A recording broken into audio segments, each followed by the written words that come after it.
mbokk yi ñu ngi leen di nuyu kenn ku nekk turam ak santam ñu ngi rafetlu lu baax seen ànd ak programme bu Ferlo FM ak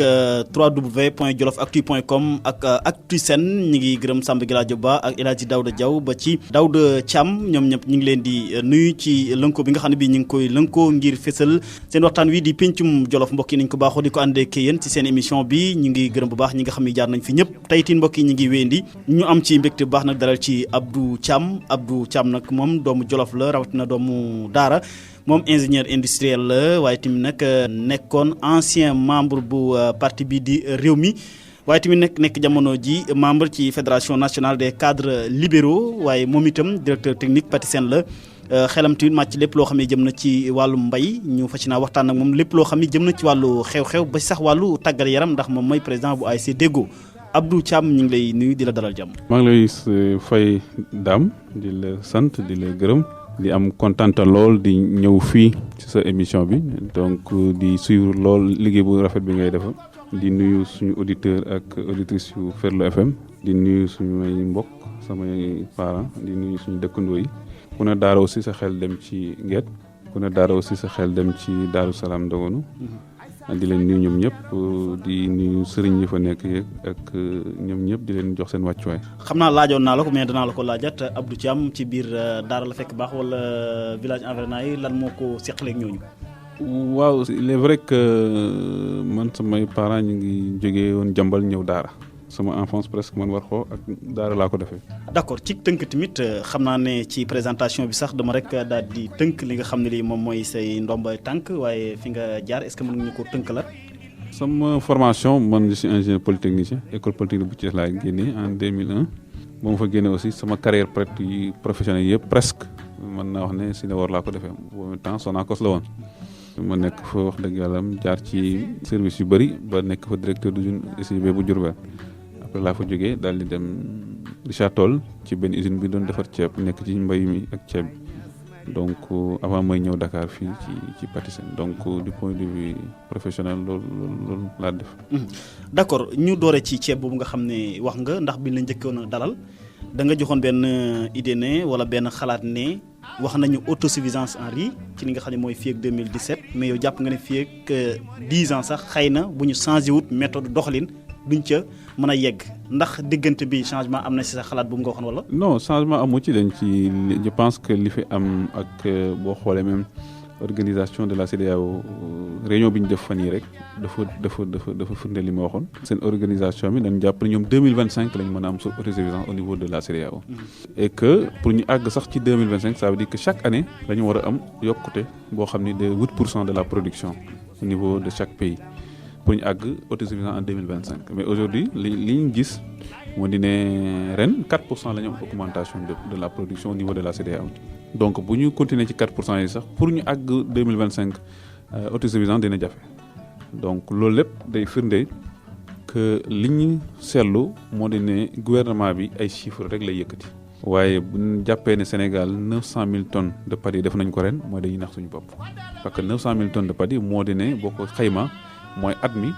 boo lekkee kilo ceeb bu jógee bitim réew da ngay lekk kilo ceeb bu ñu béyee ci vallée bi loolu daal ci mooy loolu lay tekk ci gàttal te boo ko xooloon ñun ñii ñëpp ceebu vallée bi gisuñu ko donc amu fi même boo demee def naa tournée ci vallée bi boo demee xool da ngay gis ne ceeb ni ñu doon yaakaaree bëri na bëriwul donc ñëpp xam nañ ne kon saison bi passé 32 000 hectares la gars yi emblavé 30 000 à 32 000 hectares. kon hivernage bi ñu ngi emblavé 23 000 hectares muy 53 000 hectares presque la ñu emblavé mooy de 60 000 hectares. te ren aussi li fa am ci vallée bi ñi fa nekk xam nañ ko que li ñuy jàpp ne état bi def na ko ci ay moyens ak résultats yi am na différence que ren ceeb bi mbay mi taw bi dafa yàq lu bari te loolu mooy li am ak chiffres yi ñuy wax sori na lool ak li am donc ñu ngi def ay jéego waaye jàpp nañ ne. jéego yi war na gën a mën a bar war na gën a mën a am solo. mais tuddoon nañ fi lu mel ni tamit PNAR nga xam ne tamit créé woon nañu ko alors moom itam sax joxoon nañ benn date muy 2012 ni incha allah rabbi dinañu am li nga xam ne mooy autosuffisance bi kon suivi moo ci amul ba tey lii amul wala. non aujourd'hui xam nga état bi bëgg-bëgg la wax waaye bëgg-bëgg bi boo ko defee pare da ngay teg ay moyens pour nga atteindre waaye dafa am loo xam ne aussi boo jàppee ne lotissement 2017 mën nga ko am te bañ juddoo wala bañ amee indépendance ba léegi depuis les années 70 ñi ngi bay ceeb te àggaguñ moitié bi mooy dañuy nax suñu bopp donc àdduna ay nit boo leen di diriger un président de la république un gouvernement warul di nax son peuple parce que day tax bu ñu àggee 2017 ñëpp dañuy gis ne ak defuñ loolu dafa indi ay jiixi jaaxa ci xel yi donc je pense que le gouvernement doit revenir à la raison et que ñu bañ a def les politiques de la chiffre di jël ay chiffres di wane rek def nañ 900 000 tonnes 1 million de tonnes te fekk na réew mi ñëpp xam nañ ne àgguñ foofu donc politique bi dañ ko war a décliner mu gën a leer ñu xam ne fekk fukki at la ñu war a am autosuffisance et chaque année war nañ àgg fii ñëpp xam ko bu ko defee ñi def ci moyens yi ci war parce que moyens yi am na fi donc ñi def moyens yi ci war waaye jàpp nañ ne en tout cas gouvernement bi nekkul ci yoon yi. kon amuñ benn yaakaar boo xam ne bi dina am mais bu ñu gisee lu mel ni wax nga ko léegi doomu Jolof la Samba Ndiobène jiite loo xam ne lii directeur de l'équipement rural nag xëy na sax daawul am mais fekkee na ñoom xalaat nañ ne ba baykat yi ñu ngi bay mais amul ay jumtukaay tey ñu jël koo xam ne dañ koo dénk li ni mel ngir mu indi ay jumtukaay kon xel mën naa dal. waaw mën naa dal ci moom doomu Jolof la vraiment ñu ngi koy remercier di ko en tout cas sargal ci liggéey bu am solo mi def ci équipement rural waaye xam nga sénégalais yi gouvernement bi fi nekk dañoo jàpp ne ñoom avant ñoom dara amu fi woon te loolu mooy seen erreur bu mag damay wax ne Sénégal 2008 Abdoulaye Wade li mu def ci mbayam ceeb Sénégal kenn mësu ko cee def li mu mos a def 2008 li mu indi ci matériel agricole dans la vallée kenn mësu ko indi te kenn du ko indiwaat te li may wax ni Ndiawar ak gars yi ne ci vallée bi xam nañ ko parce que 2008 lan moo koy firndeel 2008 il faut se rendre compte que 2008 li fi indi woon mooy dafa amoon problème mu li ñuy wax émeute de la faim dañuy xëy ceeb bi cher ñi doon jaay ceeb amatuñ ceeb bi cher daanaan jamono yoo xam ni Dakar gi da nga ko doon gis kilo ceeb ñu koy jaayee 600 ay 700 daaw gis ceeb bi sax boobu la Ablaye Wade dañ def vraiment politique bu am solo woo dajale ñi liggéey ci mbay mi yëpp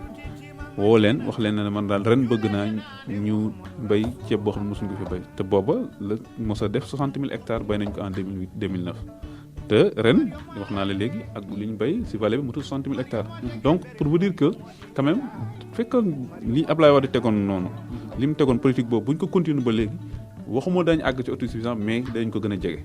mooy jàpp naa ne dañu toog ñetti at yoo xam ni defuñ dara lu topp ci ay waxu kasaw yoo xam ni liggéeyuñu toog ba ren wala ba 2015 ñu commencé gis ne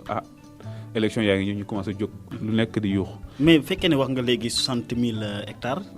wala tonnes nga xam ne wax nga ko mais ñoom tey bu ñu ñëwee ba xam ne mbir mi askan wi ceeb bi doyul dañoo xiif ba ne nañu fexe nag ba nit ñi am ceeb bu doy mooy autosuffisance bi kon li nga wax li ñoom nii buñ ko changé wul xay xam. man jàpp naa ne autosuffisance ñun ñëpp képp koo xam ne ñëw nga yaa ngi ci yor nguur gi jàpp nga li gën a am solo mooy nit li ñuy lekk au moins ñuy bàyyee ko ci réew mi loolu lépp ñëpp d'accord nañ ci waaye ñoom ni ñuy doxalee dama jàpp ne at yi passé ñetti at yi passé vraiment deful li war dañu commencé élection yaa ngi ñëw rek ñu commencé jóg il y a un an jënd ay tracteur jënd ay moissonneuses waaye du politique boo xam ne da ngay def saupoudrage donc dama war am benn politique bu leer boo xam ne da nga koy teg fii 5 ans 10 ans te at mu jot ñu ne lii la ñuy def ñëpp d'accord ci pour ñu mën a àgg fi ñu jëm. kon équipement rural boobu nga xam ne tamit ñëw nañ dolli ko ci du yokk dara du wàññi dara. lu am solo la ci mbay lu am solo la parce que xam nga mbay bu ma la ko bëggoon a misaal léegi rek mbayu ceeb dafa am ay fànn yu bëri fànn yu njëkk yi mooy ne tool yi ñuy bay dafa war a yaatu dañ ko war a yokk bu ñu yokkee tool yi pare mbay mi du ay loxo defuñ ko ay machines ñoo koy defar donc pour mbay mi yokk tool yi il faut ñu am ay machines yu bëri machines yu baax ay tracteurs mais bu ñu amee tracteur aussi bu ñu bayee ba mu ñor ay nit mënuñoo góob li ñu mbay bu bëree donc bu ko defee buñ ko defee picc yi mën nañu ko yàq donc dañuy am ay moissonneuses machines yoo xam ne ñëw góob ko loo xam ne nit dana ko góob ci weer moom benn fan la koy góob donc loolu lu am solo ci mbay la. mais ñooñu état la ñu bayal kon réew mi la ñu bayal mais nag bayaluñ ñi nga xam ne ñi xëy na mënuñoo jot ci tracteurs yi ngay wax. waaw non état nag moo war a jàppale producteurs yi xam nga dafa nekk tracteur dafa xaw a cher moissonneuse aussi dafa cher donc état bi moo teg fii moo war a teg ay jumtukaay ak ay banques yoo xam ne dañu accompagner producteurs yi de telle sorte que producteur mën na koo jël di ko fay ci au lieu mu fay ko ci benn at mu mën ko fay ci ñeent juróomi at juróom-benn at yoo xam ne du ko yëg moissonneuse aussi mu nekk ñi nekk ay coopérative dëkk yi boo demee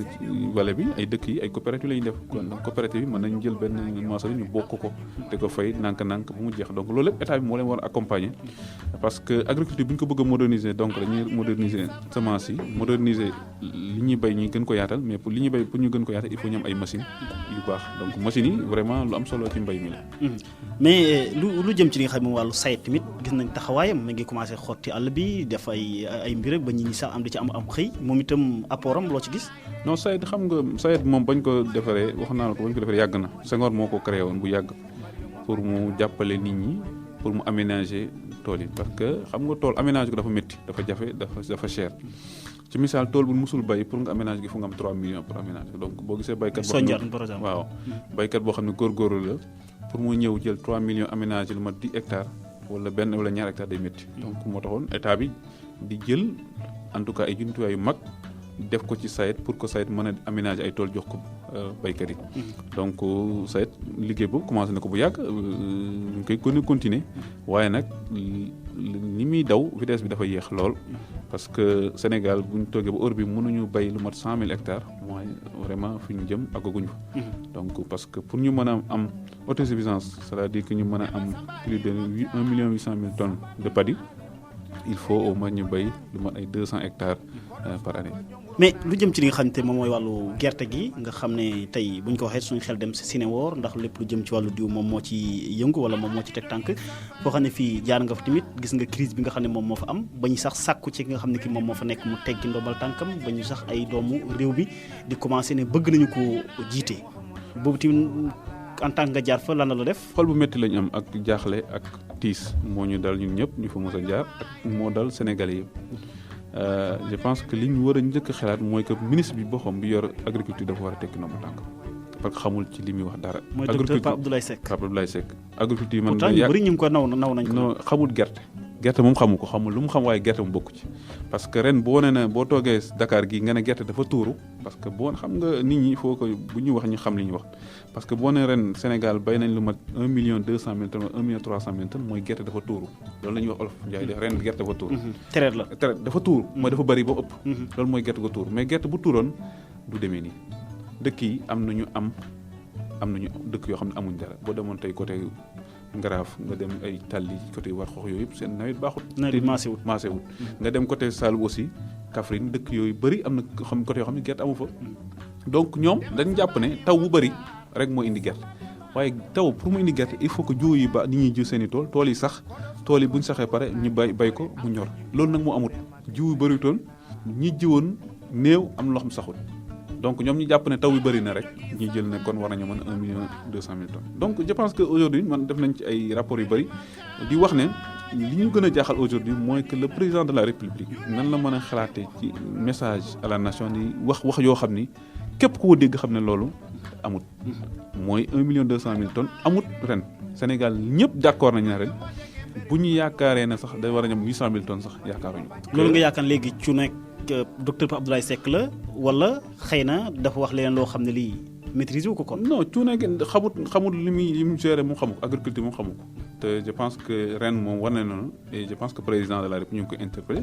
que mënuñu bàyyee mbay mi mu naax sax mënuñu bàyyee mbay mi ci loxo ñoo xam ne xamuñ ko. ñii li muy doxal xamul mbay mi te dana indi problème yu bari ci agriculture bi. loolu moo tax sax boo xoolee Sinéwor dañ ko waxoon na mu jënd 300 000 tonnes waaye ba may wax ak yow tey nii Sinéwor mu amul sax 10 000 tonnes de gerte. te li ko waral mooy gerte bëriwul déjà waaye gerte bu bëriwul bu amoon tuuti xaalis sax da nga am dara. waaye gerte bëriwul amoo xaalis. te ñaar yëpp état bi moo ko def. donc moo tax Sinéwor ne ci situation bi. moo tax ngay sàkku mu tekki ndombal tànkam docteur Pape Abdoulaye Seck vraiment parce que xamul dara ci mbay. agriculture moom xamu ko. surtout agriculture arachide moom wax dëgg yàlla xamul ci dara. te li fi am ren c'est un fiasco total. man ba ab campagne bi commencé laa leen ñaar war nañ ko wax premièrement dañoo jël ay chinois bàyyi leen ñu jënd gerte ren gerte bëriwul donc bu gerte bëriwoon sax ba tuur nga xam ne ñëpp mën nañ ci jënd sax nga mën a xalaat. yeneen xalaat waaye ren gerte amul bu gerte amul na da ngay xool li nga mën a jàppale sa industrie ñuy liggéey Sénégal pour ay doomu Sénégal liggéey parce que Sonacos quand même ak Sinéwor li ñuy wax Sinéwor boo ko xamoon tey ak li muy jariñ ci réew mi konoon war nañ ko mën a jàppale. mais li nga wax dafa wuteeg li Aliou Dia wax force paysanne moom daf ne at mi moom gis nañ ñu ne béykat yi seen Bamba maase na comme ma wax li kàddu yi nga xam ne moom la moom Bamba moom maase moom Aliou Dia waaye Bamba béykat yi moom maasewul ren moom dem na la am nañu côté yi am na côté yu am waaye ren liñ am ci récolte bu dul 800 000 tonnes et dëkk bi boo xoolee nga xam ne gerte amut nuñ koy waxee ñëpp loolu du lu ñuy wax di ay lu am la boo demee Sonacos tey si huiliers yi amuñ benn gerte même chinois yi ñuy wax sax ñuy jënd mais jënd bi ñu jënd sax li ñu waroon jënd sax mënuñ ko am ndax gerte bëriwut ni mu ko yaakaaree woon taw bi bëri na waaye gerte bëriwut. parce que loolu nga yaakaar lu ko waral jiwu baaxul wala jiwu bi non seulement état bi gerte gi nawet bi dafa yéex a commencé donc xam nga nawet boo ko yéex a commencé ñu bëri bu ñu amoon gerte dañuy tiit ñam ñoo xam dañuy tiit duñu nangu jiile waaye ñeneen ñi aussi dañuy jàpp comme nawet bi dafa yéex a commencé amul luñ sutura ñu jël gerte gi une partie jaay ko di ci dundee état bi nag moo waroon jàppale muy période de soudure état bi dafa leen ñëw jàppale mais état bi dafa leen seetaan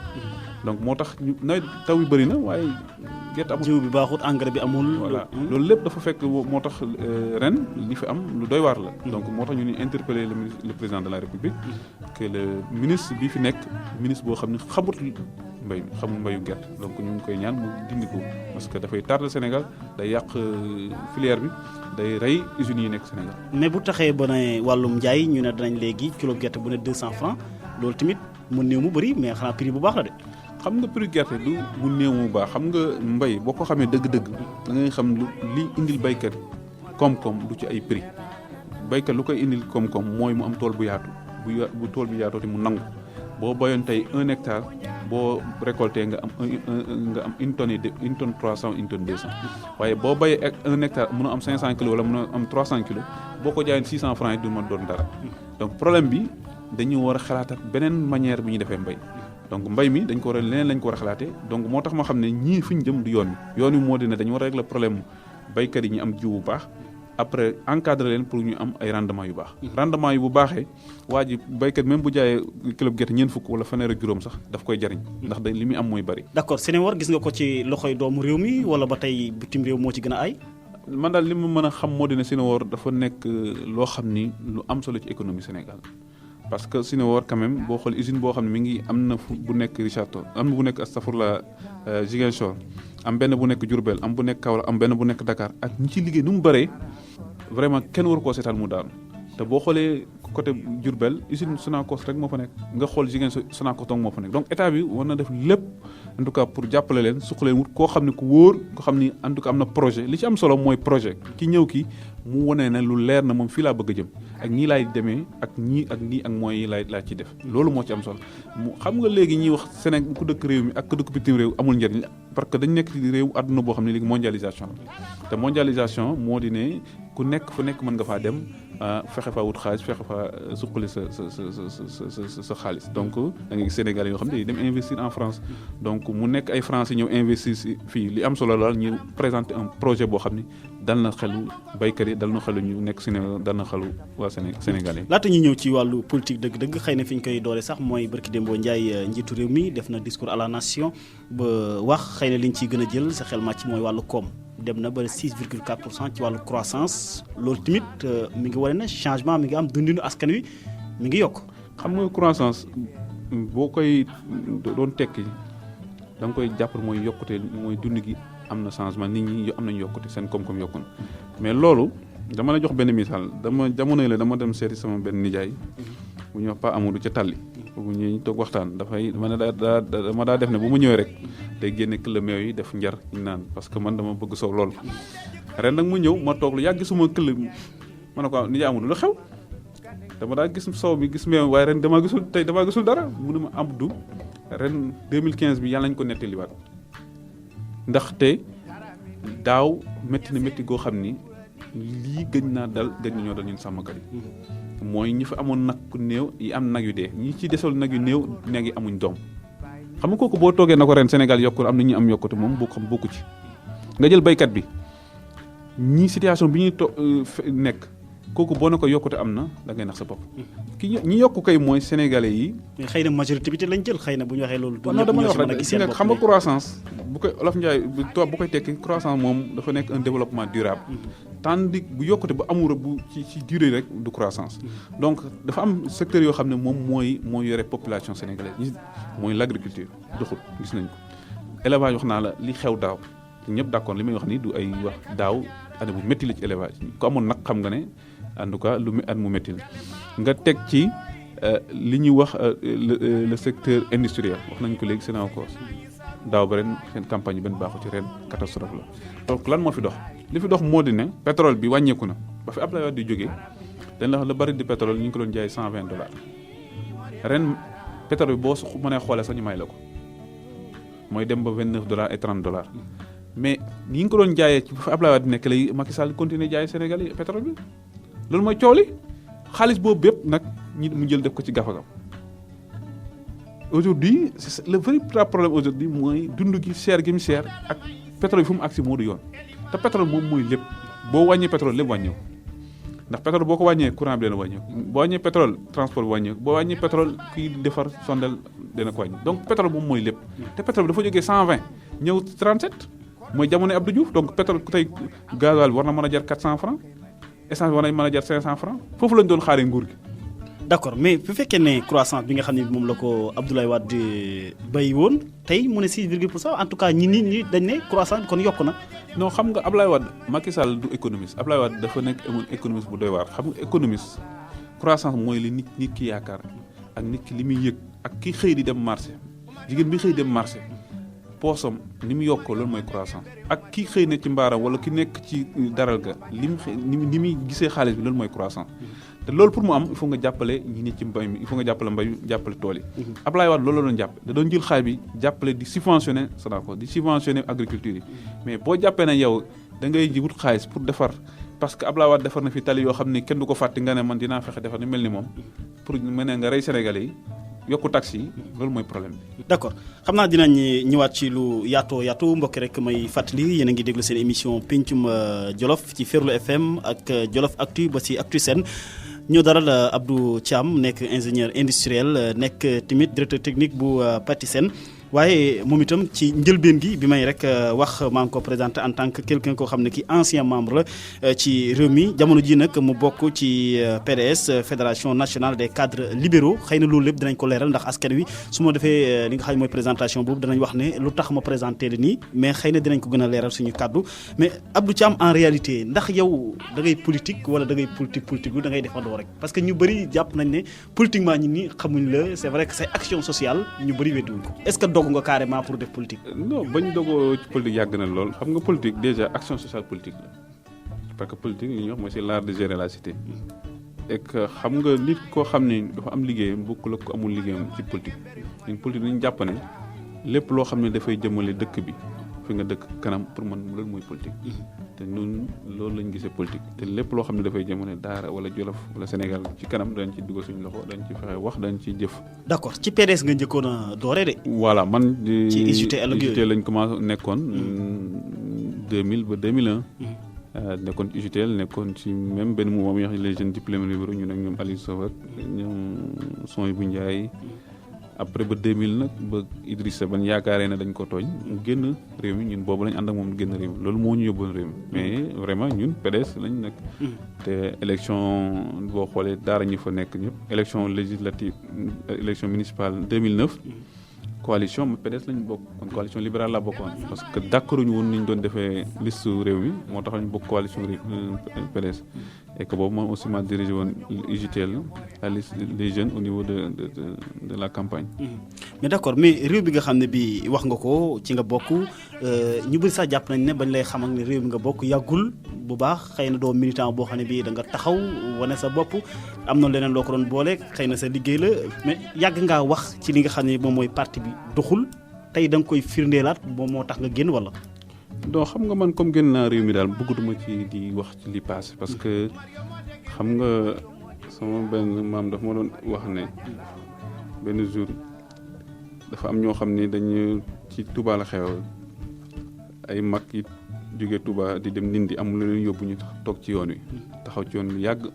far oto Sëñ Fallu jaar fa moo yoroon benn naaba mu ñu arrêté Sëñ Fallu ne ko de ñun dañu bëgg yóbbaale ñu sëñ bi yóbbaale ñu Ndindi sëñ bi ne leen yéeg leen bañ demee ba Ndindi xam nga taalibe rek xër ne ko sëñ bi day wax dëgg yàlla nii ngi yóbbaale de nii rek lay demee àllaaxira itam yaa ngi yóbbaale rek Sëñ Fallu na leen bu yàlla na leen fekk ci yoon xam nga nit boo ko bëgg a yóbbaale da nga koy fekk ci yoon suñu ki ñu yaakaaroon amoon espoir ci moom bëggoon Sénégal yi yóbbaale ko présidence de la République dafa nekkul ci yoon yi moo tax ku newul ci yoon yi kenn mënu laa yóbbaale. d'accord mais au niveau local rek xëy na la ñuy wax parce que émission Pencum Jolof la au niveau local tey bu ñuy toog ba di ko wax nga 2009 duñ ci ñëwaat 2014 également da nga béy sax ba dernier moment yi nga ñëw wane sa bopp ci local yi liñ doon liggéey bi noonu def dernier moment nga ñëw sa liggéey la woon wala da nga am toon yaakaar ci mbir yi wala lan moo taxoon. non du dernier moment sax xam nga nit mën ngaa nekk sax mën nga bañ à distance de temps en temps nga ñëw ak nga am say partisans ak nga am ñoo xam ñoo ngi yaa ngi ànd ak ñoom di politique boobaa ñi nekk liggéey boo xam ni bu am solo donc nit boo nekkee ci coalition quand même li ci war da nga ko war a def liggéey bi ci war a liggéey say mbokk say xarit say am ni yu am say dëkkandoo foo mën a dugg na man aussi ba ma nekkee ci coalition bi aussi lépp loo xam ni mënoon naa ko def wax dëgg yàlla am def naa ko dem naa seeti samay xarit dem naa seeti samay am di jàmm dem naa seeti samay mbokk dugg nañ fu nekk wax nañ pour ñu jàppale suñu coalition mën a gagné. mais da nga ci nekkoon rek Abdou Thiam mais est-ce que en réalité doon nga jëriñ parti bi même bu dee financement musu ñoo gis nga def benn meeting wala benn campagne wala benn sax mobilisation boo xam ne da nga ko def na dama ko def au nom du parti Rewmi xëy na da nga ko doon def sa bopp wala da nga am loo doon waajal. non du question amoon vraiment li ma doon waajal. élection 2014 boo xoolee bëriwul meeting surtout suñu coalition li ci ëppoon moo di ne dem seeti nit ñi seen biir kër la dem ci marché yi dem ci école yi loolu moo doon vraiment le programme ñu nit ci loolu lañ doon yëngu dem porte à porte dem gis nit ñi dem gis nit ñi fu ñu nekk ci grand place yi dem ci marché yi dem ci école yi lépp def nañ ko dem ci mbokk yi dem ci xew ñi ñëw gis leen parti par rapport ak confection liste bi tamit ni ngeen ko doon doxalee ndax tamit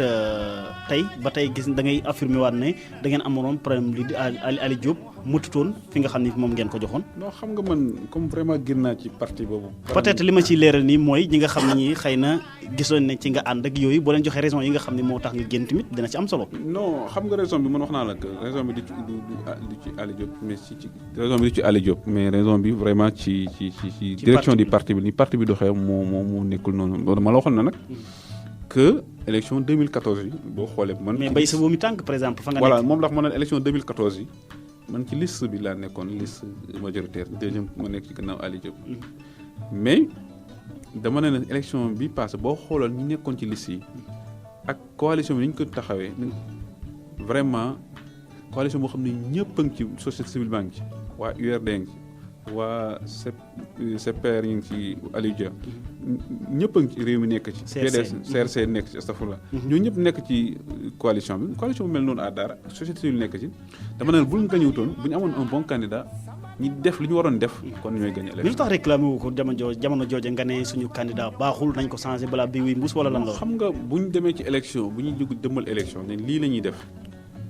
mais candidat bi mébét ne lii lay def mais bala ngaa toj. Jimmy Sam xam ne walis xamu ko li muy def mais ba ñëwee ba ci biir élection campagne ñu xam ne li ñu ko doxalee baaxul donc et pour man loolu c'est le passé tourner la page et ñu jëm ci li ci kanam moo gën a am solo. mais ba nga defee sorti dégg Alpha Sylla moom itam génn ci Ferlo Miroir nga xam ne Samba Galadio Ba moo koy def ci Ferlo FM wax ni Abdou li mu wax nii nag waxi nasa sa xandang la amul fenn foo xam ne teg na parce que moom balaa nga ne naam nekk fa moom gisuñ ko parti bi def si dara lii lépp bu ko waxee wax dëgg yàlla gën moom rafetlu wax ji noo ko jàngatee. non pour moi c'est un militant donc sans commentaire quoi. waaw militant la moo tax wax ci mais yéen doon bokk di diggaale. non bëgguma vraiment loolu amul benn commentaire moo ci wax ci Alpha. alors dëgg yàlla loolu c'est un militant qui parle bon on l'accepte comme il a dit mais il y a aucun commentaire là-dessus. mais d'accord mais fekkee na tamit tey dem nañ sax ba fi nga xam ne fii yow doon nga fa voté yaakaar naa ne école forage la école 5. école bi ne ancien CEM bi daal. mais foofu dañ la fa battre métti. non plus de 200 voix je pense. non ça ne s'est pas mais dañ la battre kay non xam nga battre ak c'est très compliqué pour l'expliquer parce que aujourd'hui boo xoolee ñun suñu militants yi ak ñi ànd ak ñëpp ñu bëri école forage la ñu wote comme li nga wax. mais man wote bu foofu donc loolu man du souci ci man xam nga li am souci ci man mooy ñun li ñu représenté daara ak li ñu fa teg ak poids bi ñu am ci réew mi pour réew mi mën a nekk une force là-bas loolu moo am solo. d'accord loolu moo ci am solo le reste là. mais fekkee ne comme wax nga léegi fekk si nga ma parce que boo nee déggoo nga xam ne mooy sa koñ foofu lañ doon ba tey ji vraiment buñ la fa dóori métti booba déception la. non pas bokkuma la dama naan man fi ma doon wootee peut être bokkul man samay militant ak ñi ma ànd ak fu ñuy wootee. man école. yow sa militant yi fan lañ doon wootee par exemple. école municipale. ñi ci bëri ñi ngi woon école forage ak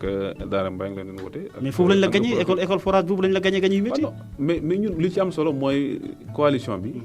li ma la mën a wax rek mooy ñun liggéey bi ñu waroon def nañ ko. maintenant li tax ñi gagné ñu man wax naa la ko donc ay détails am na détails yoo xam ne mënu mu ci dugg. parce que c'est le passé. et que vraiment man li ma amoon solo aujourd'hui mooy c'est l'avenir. franchement man aujourd'hui le réew mi c'est derrière moi. mais d'accord mais bu dee ba ne fax réunion yu bëri daawu ko teewee bon c'est vrai que wax nga à distance xëy na mën nga même boo nekkul ci mën ngay nekk di coordonner mais en tout cas bëgg nañ laa gis ni say morom. waaw xam nga am loo xam ne day indi ay werante rek parce que réunion yu bëri daaw ko teewee yooyu yëpp bu mën a yaa muy yëg wala daanaa ñëw xam nga day indi ay werante mais loo xam ne passé na. xëy na kay daan la yëgal wala da nga bëgg na yëgal la. non gis nga li tubaab de on peut y a aucune action qu'on peut faire sur le passé. li ñu war a xalaat kay mooy li jëm li ñu ci kanam. li ñuy fexe ba li ñuy jublu. mais sa absence bi doo ko justifier par exemple. lu taxoon nga doon. manqué ñàkk a teewee. non absence bi du ma ko justifier su ñuy wax absence man daara ku ma xam-xam ne du ma ko gëj. daara ñu fa dëkk xam nañ ne man du ma gëj daara donc am yoo wax yoo xam ni waxu supporter la wala waxu ku daanu ci sare la. te wax yooyu man du ma taral. donc kuy liggéey da ngay fexe xool ci kanam. d'accord léegi tey ñu bëri ñi bay réew mi tey par exemple yow ci nga bokk El Hadj Cheikh Mbengue ci la bokk donc ñu ñëpp da nga yaakaar ne yéen a bokk ay raison wala yow moom. non man xaw ma ñoom leen tax ñu bay réew mi man daal li ma tax ma bay réew mi. moo de li ma yaakaar ne espoir bi ma yaakaare woon gis ko ci Idrissa gisatuma ko. gis naa ne demul bay dem loolu tax man ma bàyyi ko. mais ki banqaasoo si moom tamit di ko doxal ci département bu Linguère di Ali Diop moom itam doxul. non loolu sama problème man Ali n'a jamais été un problème pour moi. c'est quelqu'un qui travaille pour le parti moi je travaille pour le parti donc man loolu mosuma gêné du ma gêné tey du ma gêné ëllëg parce que li am solo mooy que nit fekk da ngay liggéey pour kenn koo xam ni moom nga yaakaar ne mën na indil Sénégal mu jëm kanam kooku nga gis ne taxawul ni mu war a taxawee wala defewul ni mu war a defee man kooku laay wax. donc man Ali Diop indi ma ci réew mi jëlee moom réew mi donc loolu mooy. mais ñu bëri jàpp nañ ne Abdou Thiam da cee rek nekkoon mais Abdou Thiam ba mu génnee ci parti bi yàgg na xëy na tey nga ko fésal ne léegi yaa ngi bokk ci cadre libéraux yaa ngi bokk ci parti démocratique sénégalais mais da nga fee nekkoon rek mais ba nga génnee yàgg na parce que gisatuñ taxawaay. xam nga loolu moom naa la wax waxu militant la ñuy wax waxu militant boo xam ni xam nga ne nit bu ne kii gisatuñ ko te man maa ngi Dakar di dem ci réunion réew mi di investisseurs yi mais juste après élection yi nga taxaw ne mbir mi doxul vraiment lii effectivement gis naa ne doxul kon xam nañ ne gis naa ne doxul te xam nga nit aussi boo gisee loo xam ne doxul da nga koy wax man bu fekkoon ne ñun réew mi ñu ci sonne suñu ki ñu ànd ak sonne ne noonu ci réew mi konoon duñ toog konoon dañ dépassé fi ñu nekk. Idriss Seck mi nga ànd wala Ali Diop. non Idriss man Ali indi mu ci parti. mais yéen mënu leen gagné foofu parce que c'est loolu kay du problème wala Idriss Seck yaakaar nga ne par exemple am na impact tey ci lay dox ca dara. si xam nga nit képp kilifa booy ànd ak moom kilifa gi dana la am lu mu lay jàppale ci lu bari sa kilifa am lu muy taxawee daf lay may doole ci lu bari mais kilifa goo xam ne am noo xam bu ko taxawee aussi da lay néewal doole. problème moyen donc. non xam nga duñu wax moyen mais koo xam ni lu xew Sénégal gisuñ ko mu taxaw xam nga loolu problème la. am noo xam ne bu ñu perdre du temps sur ça parce que man Idrissa. non daara bi kay si boppam laa wax rek moom ban impact la am ci ni ngeen doon doxalee daara yi man laa wax ni ma gis ni ma amoon yaakaar ci moom gisewuma ko. ni mu waroon taxawee. ça c'est au niveau national mais. voilà man national boobu nag moo ma dugal. ci au niveau départemental nag par exemple li ngeen yéen itam nan ngeen def ba ñàkk xam nga kenn ku ne dafa wax lan moo ci responsabilité am lan la ci def. non si moom na la wax ñun daal li ñu waroon boo taxawee wékk ko ci nga xam ne kii moom xëy na. non man li tax ma génn laa la wax man li tax ma génn tey mooy wax dëgg yàlla Idrissa ni mu waroon taxawee ci parti bi taxawee ko ni mu waroon taxawee ci kanam sénégalais yi taxawu li mu waroon def. mais sa fief fi nga xam ne fii mooy sa base Abdou balaa ngaa door fenn di wax au niveau national nga wax sa gox. waaw man moom laa la wax man aujourd'hui au niveau daar li ma war a defee maa ngi koy def fi ma war a taxaw maa ngi koy taxaw et que li ma war a yëg maa ngi ko yëg man daara wax naa la ko fii lépp lu nit organisé maa ngi ci biir te amul benn ndombu tànk boo xam ni état dañu ko jox wala gouvernement dañu ko jox te loolu boo doon xoolee daara ci jeunes yi bëriwul boo ci wee ñaar mu ñett donc bu ñuy accepté yenn yi di dugg ci yenn yi c'est parce que gëm nañ na li ñuy def loolu ñuy def nag kenn du tere ñu bokk dañ koy continuer parce que loolu lañ gëm mais nag dama naan nit bu ma réew mi parti bi ma nekkoon nag li tax ma jógee ci man borom parti bi la parce que moo ma fi indi woon keneen indi woon d'accord keneen indi woon mais fekkee tey da nga démissionné nga fésal ko yaakaar naa ne xanaa bind nga benn lettre au moins. xam nga démission dafa am plusieurs manières nu ngi koy defee xam nga nit boo nekkee ci benn parti nga dem ànd ak beneen parti c'est une manière de démissionner tu n'as pas besoin de faire d'écrire pour dire que damay démissionner. verbalement nit ñi boo ko waxee rek leer non pas verbalement mën nga def benn meeting gis yaay xam ne nekkatoo ci parti bi nga dem. Aujourd'hui le cas de Modou Diaye Fada la bindul benn lettre ne dafa démissionner du PDS mais dañu gis ne li muy def dëppoowut ak suñu règlement intérieur bi dàq ko ci parti bi la même chose que man aujourd'hui ni may gisee ñii ni ñuy doxalee dëppoowul li ma gëm man ma génn ci parti bi jarut may bind dara te yëgaloo ko kenn par exemple ñi ko war a yëg na wax naa leen ko ndax wax nga ko Ali Diop mi nga xam ne mi amoo benn problème non Ali man indi woon ci parti bi donc mais au niveau local moo nekkoon sa njiit parce que moo jiitoon parti bi foofu wax jooju vraiment non c'est vrai xam nga tamit njiit kenn du ko xeeb njiit kenn du ko xeeb moom la fa yàlla def parti bi bu newoon tey Abdou Thiam mooy coordinateur département également Ali Sarr day topp sa gannaaw mu fekkee ne tamit moom lañ jiital tamit parce que nit ñi dem nañ ba ne sax yéen da nga ko xawta reconnaître vraiment da ay yitteem dara safu la ci loolu la ñun ñi wax parce que il faut que nga leeral ko waaw man dal wax jooju wax dëgg yàlla man li ma booy ànd ak nit bay dem kay xanaa dag na ko Ali grand nga daam xam nga nit aussi man li ma yitteel man wax ju sew yitteelu ma li ma am solo mooy li intéressé Sénégalais yi li intéressé waa daara li ñuy jëmale kanam mais li passé moom pare naa ci liggéey mi ànduma ak ñoom ba génn naa seen parti maa ngi ci leneen wax dëgg yàlla nga démissionné tamit nit ñi bëri yaakaar ne tey gis na ne ñoo xam ne ñu ngi taxaw pour développer Jolof taxaw nañ taxawaay bu am solo ñu yaakaar ne au moins fekkee ne Jolof ñor na la da ngay dem gunge leen ci liggéey ba nga ne waat gan yaa ngi dem foo xam ne opposition nga ñëwaat ñan ñooy taxawaay pour développer Jolof mais waaw parti au pouvoir mi ngi fii parti au pouvoir lan lañ def Jolof lan lañ def non dinaa la ko laaj peut-être après mais lu tax nga dem kay par exemple man ci PDS moo ma jaaxal parce que ki fi nekk dafa mënut Macky Sall mii mooy yow bi nga démissionné kon da nga démissionné ànd ak Idrissa Seck mais tegoo ko woon fenn kon wala da nga takkoon say bët non man xam nga man je suis un libéral parce que fa nga jógee non man je suis un libéral et que gëm naa ne Abdoulaye Wade yi mu fi def am na lu solo lu def ci réew mi loolu kenn mënu ko dindi du dañ loolu kay ba ngay dem si Idrissa Seck tamit xam nga ko xanaa non boobu liggéey bi fësagul nii boo xoolee li ma lay wax Abdoulaye Wade liggéey bi mu liggéey fi ak li ñu def ak Karim li ñu fi def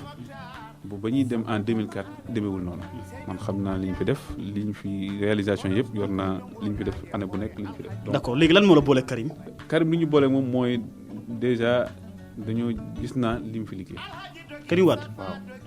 Karim Wade nga wax wala Ablaye Wade nga wax. Karim Wade ci moom laa wax. en tout cas ñi dara ree ci li ngay wax de. waaw bon ñu xamul nag dañ bëgg nañu ree mais ñi xam. xam ne Karim a fait un excellent travail au service de la nation. xam nga. ñun ay cadre lañ man Karim yaakaaruma ko tey yaakaaruma ko suba yaakaaruma ko gannaaw suba musuma defal dara te yaakaaruma ko mu defal ma dara li ma gëm ba gëm ko moo de ne sama xel daw na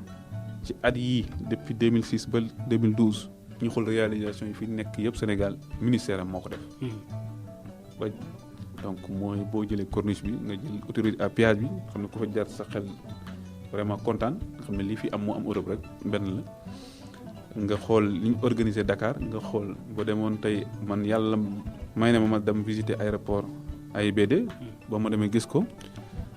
vraiment sama xel dafa dal ak ma gisoon aussi yéene bi mu am ci yeneen travaux yoo xam ne commencé nañ ko bàyyi ko fi yoo xam ni àggagul donc loolu lépp ma gis tamit benn mag daf ma daa wax ne Abdou gis nga àdduna yàlla bu la kuñ defar boo ko gisee da nga koy xam moo demee du bëri coow ku ko saaga du la tontu ku ko tooñ mu baal la te loolu man ba ma yàlla defee ma xool gis Karim man mosuma koo gis mu gën teel a wax mos ko gis mu gën teel a wax. bien sûr man de mosuma ko gis mu wax ju bon. def na émission rek opinion Walfadjri. benn yoon mais mos ko gis mu gën di dàggasante RTS moo fi nekkoon mu nekk parti au pouvoir mosu faa toog di wax mosu faa génn def na fi émission Madior Sylla ak quelques émissions yooyu mais pour vous dire que li mënoon a def te defu ko parce que xam na ne jamono jooju jamonoy liggéey du jamonoy wax. en tout cas gis nga fa mu ko yóbbu danañ si ñëwaat li nga wax réalisation yi gis nga fa mu ko yóbbu en tout cas xëy na wàllu audit ak yooyu mais directement dañ la contacter nga dem fa wala yow yaa jël sa décision na da nga fay dem. parti démocratique non man maa jël sama décision. kan moo nekk intermédiaire bi kan moo dox diggante bi. kenn jëlul intermédiaire man maa gis liggéey bi mu liggéey ma demandé audience dem wut audience dem seeti ko Rebeuss dem gis ko ni mu nekkee vraiment boo ko gisee sa xel dal boo ko gisee xam ne nit ku xam fi mu jëm la boo ko gisee nga xam ne nit ku dal la mu ko xam ne day rassuré nga nekk ñetti weer at ci kaso te ku la gis mas yaa ngi ci soog di dugg tey yow boo fa duggee yow yaay am benn xalaat bi moom moo lay en tout cas di la revenir. mais xëy na yóbbaale nga ko dara comme gars yi nee na léegi yorutu dara. waaw yóbbaale ku nekk prison moom ay xalaat nga ko yóbbaale loolu la gën a soxla parce que boo fa nekkee muy xalaat ëllëg ni ñu mën a yore réew mi ay xalaat ay documents ay livres lañ ko yóbbaale loolu mooy sëriñ boo xam ni. comme moom confirmé na nangu naa ànd ak yow mais ba tey moom taxaw na pour nekk candidat présidentiel. non en tout cas ba ñu ko seetee daal wax na ko ñu daal xool nañ li ñu fi liggéey yëpp gis nañ ni mu taxawee te vraiment am nañ yaakaar ci moom xam nga yaakaar dafa rëy yaakaar mooy boo ko doon misaal nga gis baykat boo xam ni nawet jot na mu ji dugubam muy taw di taw ba mu focc boobaa bu ko nee xam yaakaar boobu mel noonu lañ am ci moom ba jamee expliqué nañ na ko liñ xalaat lépp wax nañ ko mu ne nangul ñu loolu jàpp ne nag vraiment moom ñu mel nii la soxla parce que réew mi liñ ci war a dafa bari. foo ko xalaatee jàppale par exemple. déjà wutal ko ay militants loolu bokk na ci jàppale mais deuxièmement aussi ay xalaat. parce que vision bi ñu bëgg yóbbu Sénégal ak li ñu bëgg a tabaxee Sénégal soxla nañu xalaat yi yëpp. d'accord mais xam na ne wax nga ko ne département de Linguère nga nekk Daara nga nekk foofu nga ko fi naa tamit campagnal. waaw loolu kay lu leer nit ku nekk fi nga dëkk. mais ñu ngi ko fekk par exemple ñu nekk parti démocratique sénégalais ndax ñooñu itam am nga ñoom ba nga dooree ak léegi waxtaan nga ak ñoom wala. waa xam nga parti démocratique sénégalais ci Jolof effectivement ñu fa nekk ñëpp wax dëgg yàlla amoon na ay xaw a lënt ci diggante yi parce que man wax dëgg ba moo fa nekkee ci réew mi. lënt Habib Sy ma nga fa xëy na mi ngi def lu am solo ñoom Adou Koumba Ndiaye ña nga fa. waaw moom laa la wax xam nga man yàlla defee na ma ñëw ci Ndate Ndiaye Sarr. voilà yàlla mu defee ñëw ci parti bi jël naa sama dal dem seeti Père Bakar. Bakar Diop way bu Daara Mbayeen xamal ko ne ko parti bi quand même mooy magu parti bi ci Daara xamal na ko man ne ñëw naa ci PDS ay weer ngeen ni waaye dégg ma kenn yëngu affaire bi jaaxal moo tax ma ñëw xam nan la ñuy organiser ak lu xew lépp mu wax man daal moom da wax dëgg moom PDS la nekk mi ngi déglu. lu mu la wax ne moo tax nga mën a tekki nii kenn waxu kenn. waaw tekkaaral bi dafa am ay jamono yoo xam ne dafa am ay lënt peut-être que am na ay jamono yoo xam ne Habib créé woon na mouvement bi nag def ay jiixi jaaxa ci xel yi. jiixi jaaxa yi boobu damay gis aada comité bi loolu la mu wax na ma man de PDS laa nekk. mouvement pour un Sénégal nouveau. voilà ba ma nekkee ci PDS Habib am créé mouvement man maa ngi toog PDS. dañu wax dem naa ba këram maa ko seeti ko waxtaan ak moom ne ko nag li ñu am solo mooy aujourd'hui ñun Habib suñu mag la suñu kilifa la ñu fexe dajalewaat fexe développer redynamiser parti bi. waxtaan nga ak moom fas yéene nga tamit nekk bootu ci gannaawam ngeen liggéey. kan Habib Sy. waaw Habib moom naa la wax suñu xam nga sa mag kay bootu dépassé nga foofu. suñu mag la suñu kilifa la suñu lépp la. dañu gën a waxtaanaat dem seeti ko ñu gën a waxtaanaat ñu ne ñuy def ba parti bi ñu redynamiser parce que wax dëgg yàlla am. kon ñuy bëri boo dee waxtaan ak nit ñi nga xam ne nit ñi ngaa ngi toog. ndax prox ndollo si wax waa PDS yooyu leen ne tamit nag wax dëgg yàlla war ngeen a gën a liggéey parce que tamit gis nañ ne tey li ñu leen gagné yéen a ko def bien vrai que ànd woon ak ñoom. waaw xam nga. au niveau du département de Linguère département de Linguère moom la ak ci au-delà du département de Linguère Sénégal yëpp parce que aujourd'hui PDS dañu war a jóg dem ci population waxtaan ak ñoom fexe liggéey pour parti parce que Macky Sall daf ñuy nax moo di ne. bu ñu xëyee mu jàpp kenn ñi ne ci di yuuxu moom mu ne continuer liggéey di campagne. mais par rapport ak réalisation yi nga xam ne wax nga Abdoulaye Wade def na ko par exemple ñoom ñi nga xam ñoo nekk département de Linguère ndax ñoom itam yaakaar nga ne vraiment def nañ fa loo xam ne tey dañoo juum moo tax ñu fal ñeneen ci Sénégal sax par exemple. man de li ma xam ci Daara Jolof Daara bi ma dëkk li fa ñi fa jiitu woon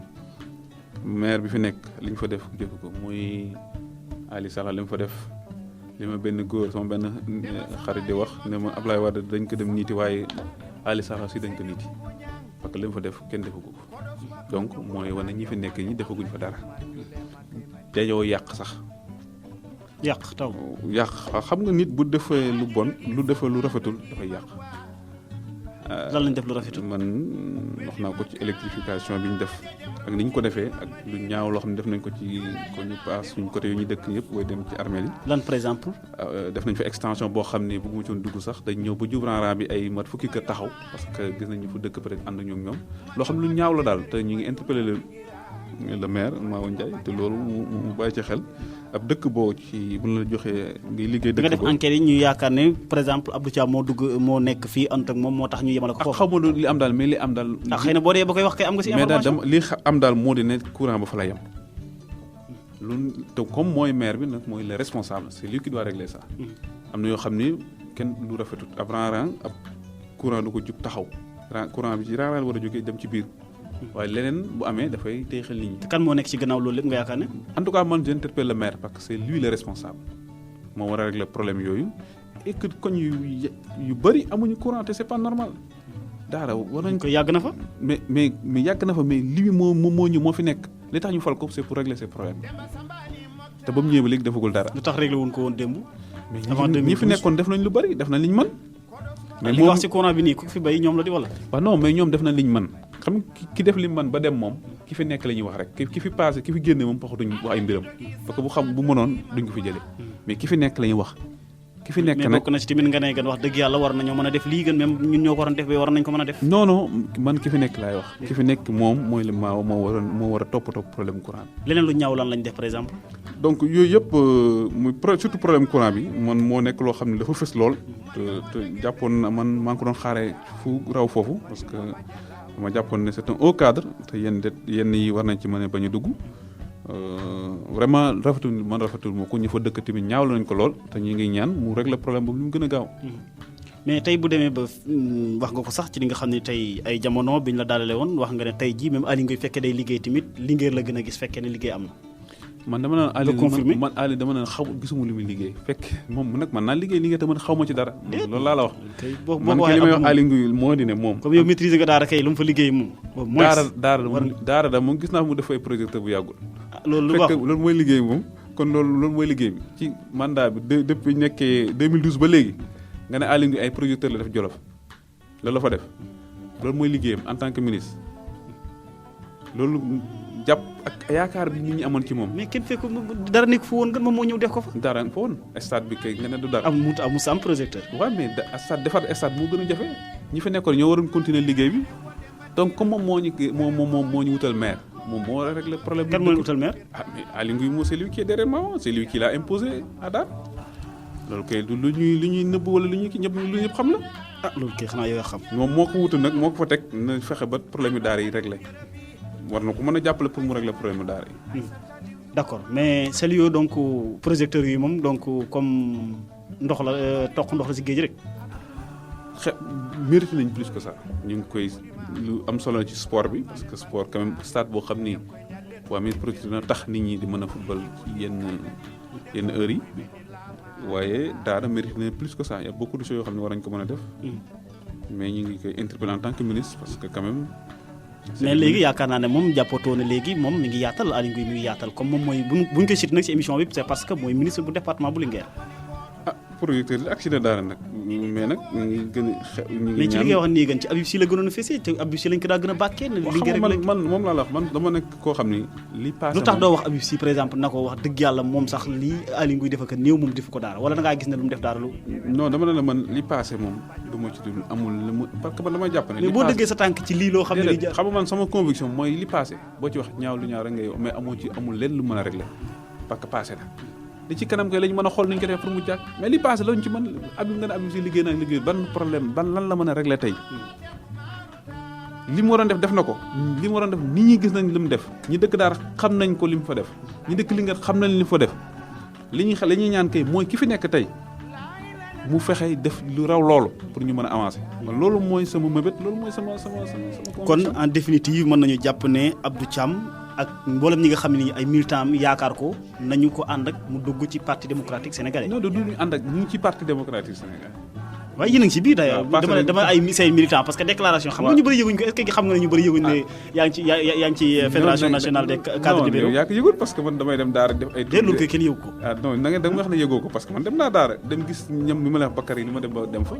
ni ma dem ba gis. xëy na bon yëg-yëg bi xëy na defoo point de presse. waaw non je suis d'accord xam nga nit ku nekk ak sa manière de faire man xam nga ni ma la wax mooy am ñoo xam ne dañoo bëgg yenn publicité yooyu mais man dama jàpp ne liggéey boo ci nekk. politique de communication. d'accord naa am na solo waaye li gën a am solo mooy kay liggéey bi nga liggéey à la base liggéey dem sa militants yi dem sa ñi la war a jàppale nga commencé liggéey boo xam ne toogee ba élection am nga xam ne yow lan nga fa tekki loolu moom solo. d'accord ndax am na ñu ànd ak yow ci réew mi jógee ci dem fekk la ci PDS wala. waaw am na ñu ànd ak ñun am na ñeneen ñu war a ñëw sax waaye loolu lépp du lu ñuy wax fii. ñenn ñoo ànd ak yow par exemple. ñu bëri na wax dëgg yàlla bëri na. ci militants yoo xam ne ñu ngi woon ci réew mi. waaw bëri na. xam naa doo ko wax te boo ko waxul gën ñu bëri bu ñu ko dégloo danañ bëggoon wax nga citer seen tur ñu xam. waaw non xam nga am na loo xam ne yàq parce que comme boo nekkee ci benn liggéey boo xam ni dañ ci nekk am loo xam boo ko waxee day yàq mais li gën a am solo li ci fan yi ci kanam weer yi ci kanam da ngeen gis loolu. dañ ci ñëwaat. d'accord mais Karim Wade fekkee ne tey moom nga bëgg a ànd ak mi ngi kaso ñu koy toppee alal jëlew traque des biens supposés mal acquis mais ndax lii daal na xel wala yow da nga ne. xam nga kaso dafa jombut kenn dem kaso li ci ñaaw rek mooy nga dem fa da nga fa sàcc moo la fa yóbbu wala rey nit wala leneen. waaye dañ la ëpp doole jël la jàpp la. dugal la kaso dañ ko ëpp doole ni ñu ko defalee dañ ko ëpp doole. Daam Ndiaye ñëw ne la daam yaa moom lii nga ne moomu ma mën na la yaa ko moom jël la bokk la jël la dugal tëj la ci néeg maa la ëpp doole loolu la loolu am ci Karim Wade Ablaye Wade def na fi 12 ans Ablaye Wade amoon na plus li mu nekk ministre Ablaye Wade pour ëpp na 100 ministres nga jël benn bi da nga tëj ko xam nga lu tax ñu tëj ko. parce que liggéey bi mu fi liggéey.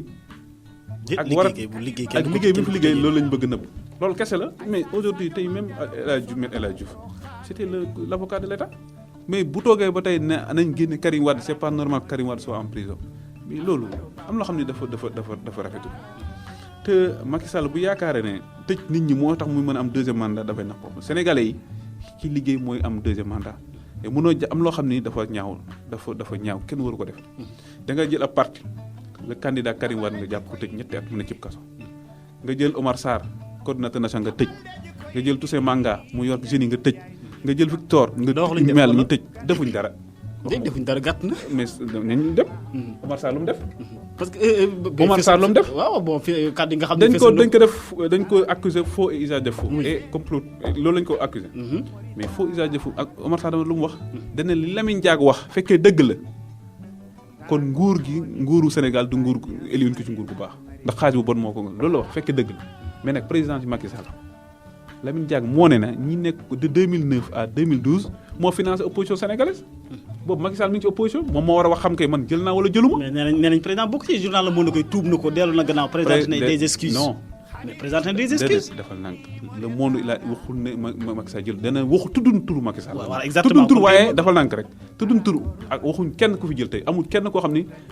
Le Monde wax na kii moo jël Le Monde dana opposition sénégalaise. donc on interpelle képp koo xam ne yaa ngi woon ci opposition de 2009 à 2012. yaa ngi ci biir wax jooju kay ku nekk yaa war a seet sa bopp. kon Karim Wade nii dañ ko tooñ nii. mais Karim Wade li am li ñu ko tooñ ëpp na bu ñu ne dañ ne en 2009 Lamine Diack moo ne na ñoom rapport bi gars yi wax ne xamuñ nag dëgg loolu mais li rapport bi génne dana Lamine Diack dugal na xaalis ci élection 2009 ça veut dire que bureau bi Karim doon wote plus de 300 millions gars yi def nañ ko pour gagner ko loolu kay kenn waxu ko. Omar Sarr loolu la wax fekkee lii Lamine Diack wax wala li monde génne dëgg la kon Sénégal war nañu am jaaxle ñi doon wax ne gouvernement vertueux sobre et vertueux ñoom ñoo dugg ci lii loolu la ñu interpellé le gouvernement ñun waxoon ne kii moo jël kii moo jëlul. d'accord technicien bi ñu naan ma li ñu ci leen si waxtu jeex na xëy na benn ponk rek la ñuy mujjee mooy jëm ci wàllu tàggat yaram ba nga déggee ne tamit Alfousseynou Badji nekk coach bu ASC Daara ak membre yu bëree démission nañ ci ASC bi lu la bettoon loola. non man du ma bett man waxoon naa ko benn xarit ñu waxtaan ci avant nawetaan yi avant kii bi commencé na saison bi ASC Daara man ne ko man li ma jaaxal ASC Daara dafay bokk ak Teungueth FC deuxième division mais man Teungueth FC depuis 2 mois gis naa dañuy dem regroupement te ASC Daara demaguñu regroupement nit nan ngeen mënee course muy def entraînement 2 mois avant wala 3 mois avant yow nga bëgg def entraînement une semaine nga bëgg daje ak moom donc am loo xam ni on est dans le professionnel affaire amateur yi bu ñu bëggee jëm kanam dañ koy bàyyi te nag loolu lépp ñi nekk ci ASC bi ñoom ñoo am responsabilité bi donc. kon ñoom démissionné lu leen war la wala da nga yaakaar ne sax staff beeg yëpp tout le monde. xam nga démission sax li dañoo yaakaaroon bu démissionné ki fi ñëw mën a indi dara mais ba tey ASC Daara 1 point la donc problème bi c'est plus profond que ça. d'accord mais Pape Alioune Sarr mi nga xam ne moo nekkoon tamit président sortant peut-être ba tey defaguñ ay mbir ak yooyu renouvellement yi defaguñ ko yéex na wala yaakaar nga ne moom itam war na tekki ndombal tànkam ànd ak gars yi. non comme dañuy def renouvellement pour man dañuy xaar renouvellement mooy ñoom ñëpp c'est Pape Alioune Sarr les Mawo Ndiaye ñoom nekk maire mooy administrateur ñoom ñëpp ils ont pas de responsable parce que ASC mënoo jël benn ASC nekkoon première division mu wàcc nekk deuxième division tey mu nekk 1 point par an après 8 matchs wala 9 matchs dafa rafet. mais ndax mën nañu wax wàllu jumtukaay dégg nga bu yàggul rek le ministre génne fukki millions ak benn wala sax fukki millions Aly Ngouille Ndiaye def ko ci li nga xam ne mooy ASC bi dimbale leen ko. waaw ñu ngi rafetlu loolu acte boobu waaye dama jàpp ne peut-être est-ce que yéexul est-ce que loolu waruñu ko woon def ci ba ñuy def hivernal 2 mois avant wala mois de septembre wala mois d'octobre avant ñuy commencer saison bi. donc je pense que gouverner c'est prévoir nit doo xaar ba affaire bi ne kët na joon rek nga commencé daw fu nekk nga dugg fa ba boobaa doo régler dara. d'accord mais est-ce que Abdou Thiam xam nga ne am na fu la ñu ni xeebee rawatina waa Daara ñu bëri. li nga wax rek ne de xeeb. waaw xam nga lu tax ñu xeeb la parfois bu ñu jàppee ni nit ku dëggu nga peut-être nag ay leeral am na ci mais final bi nga xam ne dañ la ko bëggoon a parrainer. dañ ma ko parrainé woon. dañ la ko parrainé woon ba nga joxoon également sa accord. na d'accord naa ci li nga xam moom mooy mbir mi muy zone A nga xam ne yaakaar naa ne même daaw tamit yow lañ ko joxoon comme parrainage ren nga dem ba dernier moment bi nga ne mënatuma ko. lu taxul mënu ko wax au début. xam nga zone A lu taxul ma nekk daaw pare déjà il faut ñu revenir ci tuuti lu gaaw rek parce que daaw bañ may contacter en moins de 2 semaines lañ ma contacter pour parrainage. parce que dañu jàppoon boobu Samba Ndiobène moo leen doon parrainer mais peut-être il n'était pas disponible bañ ma wooyee ma rafetal la ko jël parrainage bi li ci waroon ma def ko. ren aussi bañ ma waxee man vraiment lépp loo xam ne jëmal ci keneen day jàppale jeunesse bi man maa ngi ci biir ñu préparé wut suñu maillot wut suñu t-shirt wut ay Lacoste wut lépp li ci waroon def yëpp ñu def ko ba yàlla def ne ci jamono yooyu même pas quelques jours avant je pense même une semaine parce que jeudi def naa la ñu football ñu nag ASC Deggo football ak ASC Timtimol mu amoon ay échauffourées après le match ñu indi fa ay sanctions yoo xam ni aj ASC Deggo pour le reste de la saison et pour la saison prochaine. violence moo fa amoon. waaw après le match bu match bi jeex na il am violence effectivement il y avait de la violence mais li ñu jàppoon rek man li ma jàppoon ak loo xam ni wax nañ ko ci affaire Lamine Diack dañ nekk ci monde boo xam ni il faut que ce soit à la FIFA ce qu'on appelle l'ONCAV dans toutes les structures sportives il faut que vraiment ñu dawal éthique et déontologie parce que man wax naa ko foofu te dutuma ci waxaat man awma benn problème ñu nekk ci biir ne mun ma nay daan waaye am loo xam ni buñ ko defee dana ma jaaxal parce que man buñ footballee alxames aljuma déjà ba ma ci avant ci ngoon jàpp